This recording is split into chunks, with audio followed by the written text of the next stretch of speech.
Это актуальное интервью в студии. Петр Васильев, здравствуйте. Государственный фонд поддержки участников специальной военной операции «Защитники Отечества» был создан 3 апреля 2023 года указом президента России Владимира Путина. Фонд ежедневно оказывает поддержку ветеранам специальной военной операции, их семьям. О работе якутского филиала мы сегодня поговорим. Наш гость студии Алексей Александров, руководитель филиала Государственного фонда «Защитники Отечества». Алексей Иванович, здравствуйте. Здравствуйте. 2 года работы. Какие ключевые итоги подвести можно сегодня? Ну, филиал фонда начал свою деятельность с 1 июня 2023 года. А на тот момент у нас работало 30 социальных координаторов. Вот за 2 года работы мы увеличили штатную численность практически до 2. То есть на сегодня получается 52 социальных координатора. У нас работают по всей республике, в том числе в городе Якутске 24. И в 20 районах республики работают социальные координаторы, в больших городах по 2 специалиста. Всего за весь период обратилось более 10 тысяч граждан по разным вопросам касательно участия в специальной военной операции, мер социальной поддержки и так далее. Всего поступило более 45 вопросов, обращений от этих граждан.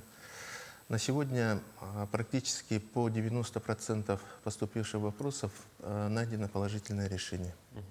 Вот, к слову сказать о поступивших вопросах, какие виды поддержки наиболее востребованы, зачем чаще всего приходят, с каким вопросом приходят участники специальной военной операции?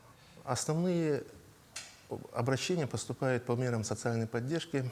Это из года в год у нас самый главный вопрос, это как региональные меры поддержки, так и федеральные меры поддержки. Ну и одним из основных таких болезненных вопросов это денежные выплаты, связанные с участием в специальной военной операции по линии Министерства обороны. Здесь же можно отметить, что в центр обращаются не только участники специальной военной операции, но и их родные и близкие, правильно? Да, у нас по указу президента 3 основные категории на сегодня. Это ветераны боевых действий, участники специальной военной операции, уволенные с военной службы, члены семей погибших, умерших участников специальной военной операции. Ну и вот буквально недавно ввели 3-ю категорию. Мы на сегодня работаем с членами семей без вести пропавших. Это достаточно серьезная работа. Мы помогаем членам, гражданам заполнить разыскные карты правильно, соответственно, делаем забор образцов генетического материала. Соответственно, разыскные карты оперативно еженедельно мы направляем в полномочный орган Министерства обороны в Ростов. И по образцам генетического материала они передаются через военно-следственный отдел Якутского гарнизона в экспертно-криминалистический центр МВД Республики. Соответственно, делается расшифровка ДНК. И данные тоже направляются в Ростов для проведения разыскных мероприятий. Алексей Иванович, я правильно понимаю, что если увеличивается количество мер поддержки и ситуации, когда нужно обратиться в центр, то увеличивается в целом число обращений? Как оно поменялось за 2 года? Здесь важно отметить то, что на сегодня Госфонд не один, то есть за 2 года налажена работа и взаимодействие со всеми органами исполнительной власти республики, с федеральными структурами, с муниципальными образованиями. То есть все поступающие обращения мы по компетенции рассматриваем с участием этих ведомств. И здесь необходимо отметить, что с конца прошлого года у нас работают 2 специалиста, представители военно-социального центра.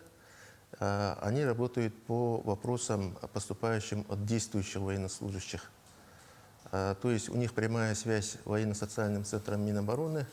И те обращения, которые мы принимаем или поступают в другие органы государственной власти, муниципальное образование, мы, соответственно, поднимаем на уровень Москвы. Мгм. Вы упомянули, что выстроен, так сказать, головной центр в Якутске, самое большое отделение. Я правильно понимаю, что есть тогда и отделения в районах. Как с ними налажена связь? В районах у нас работают социальные координаторы. В большинстве районов это по одному социальному координатору. В больших городах мы в конце прошлого года, в начале этого года ввели вторые штатные единицы. Это у нас Мирный Нерюнгри, Алекминск, Хангалаский планируется, да, в ближайшее время. Здесь необходимо отметить, что рабочие места мы благодарим администрации муниципальных районов, глав муниципальных районов, да, рабочие места, где ведут прием граждан, место дежурства наших социальных координаторов организован благодаря вот и муниципальным образованиям в большинстве районов, да, и Управление социальной защиты населения Министерства труда. Мгм. Если говорить о вообще фронте работы, с какими организациями сотрудничаете, как строится работа, есть ли проекты, допустим, которые реализуются совместно с бизнесом, НКО? Ну, практически со всеми органами исполнительной власти у нас заключены соглашения о сотрудничестве и взаимодействии, да, в целях помощи, поддержки в решении вопросов, поступающих от наших защитников Отечества и членов их семей. Мы заключили соглашение с муниципальными образованиями. Здесь практически, ну, получается, со всеми органами власти, как республики, так и муниципалитетов, есть плотное взаимодействие. Более того, в городе Якутске в офисе филиала фонда у нас приходящие специалисты работают, 12 специалистов. Это специалисты Министерства образования. Кстати, мы вот на период приемной кампании вузы, СУЗы, да, и, соответственно, летних лагерей увеличили, Министерство образования увеличило, то есть у нас на сегодня 2 специалиста. Присутствуют специалисты от Минздрава, социального фонда, Управления соцзащиты, МФЦ. Особое внимание оказывается по вопросам бесплатной юридической помощи. То есть здесь 2 раза в месяц прием ведут прокуроры республики и прокуратура, военная прокуратура Якутского гарнизона. Работу ведет также отдельный юрист МФЦ практически на постоянной основе. Ну и нам большую помощь в этом оказывает адвокатская палата. То есть адвокаты непосредственно приходят и ведут прием в офисе филиала. А вот если мы говорим сегодня, допустим, о работе с НКО, я понимаю, что есть, скорее всего, успешные практики. Как вот эта работа организована, если вот, допустим, есть какая-то сегодня некоммерческая организация, как ей выстроить это сотрудничество с фондом?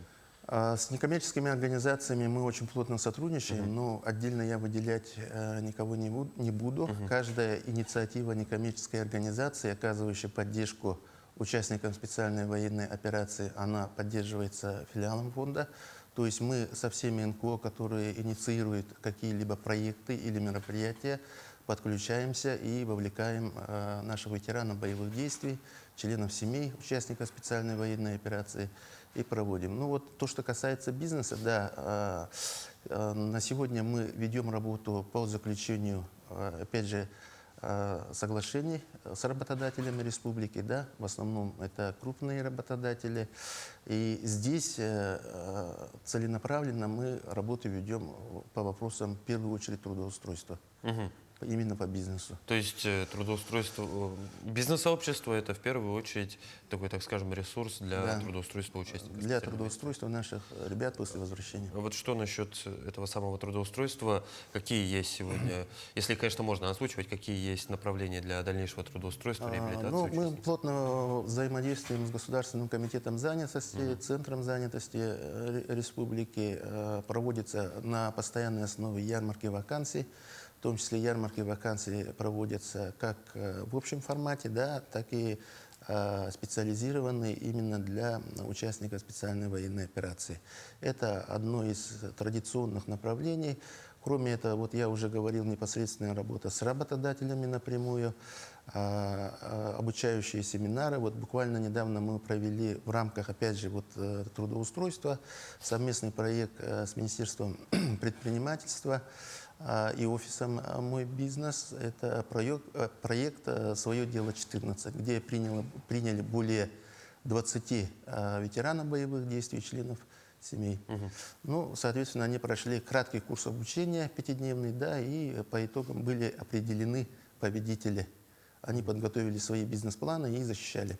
Алексей Иванович, а содействие в переобучении, получении профессии оказываете? Сегодня же большое число вариаций для участников специальной военной операции получить Совершенно верно. новое, второе Это да, в рамках той же проводимой работы, то есть через офис, центр занятости, да, в первую очередь, там уже определяется перепрофилирование и уже идут ориентиры. В рамках поиска работы они могут пройти обучение, кроме поступления в вузы СУЗы, где у них уже есть определенный законодательный приоритет поступления. Мы с вами сегодня обсудили работу с органами исполнительной власти. Какая поддержка от республиканских властей была наиболее ценной? Но отдельно, наверное, выделить что-то нельзя. Самое-то главное, что на сегодня главой республики Арсением Сергеевичем Николаевым, правительством республики оказывается всесторонняя поддержка деятельности филиала фонда. Это уже заметно от помещения самого филиала, да, начиная оснащение, организации работы, то есть деятельность самого филиала фонда координируется в первую очередь межведомственной комиссией, которую возглавляет заместитель председателя правительства республики Степанов Георгий Михайлович. Ну и данная же комиссия входит в республиканскую комиссию «Вместе к победе». Здесь необходимо отметить, что деятельность филиала фонда, она на сегодня очень тесно и плотно интегрирована в работу республики по поддержке участников специальной военной операции, как действующих, так и демобилизованных. Алексей Иванович, в заключение, что бы вы хотели пожелать коллегам, партнерам, подопечным в связи с двухлетием Фонда защитники Отечества? Ну, самое главное, наверное, я пожелаю всем коллегам, партнерам крепкого здоровья, успехов в нашей деятельности, поддержки наших героев, защитников Отечества, да. Ну и в том числе, наверное, необходимо отметить, вот в канун Дня социального работника практически всех работников социальной сферы поздравляю с наступающим праздником, желаю всего хорошего. Победа будет за нами. Безусловно, не могу с вами не согласиться, Алексей Иванович. Я, в свою очередь, присоединяюсь к вашим словам и поздравляю вас с двухлетием фонда. Уверен, что впереди еще много работы, которая, безусловно, положительно скажется на адаптации, на возвращении к мирной жизни, на помощи участникам специальной военной операции. Спасибо, что нашли время и пришли к нам в студию. Спасибо. Это было актуальное интервью. До встречи.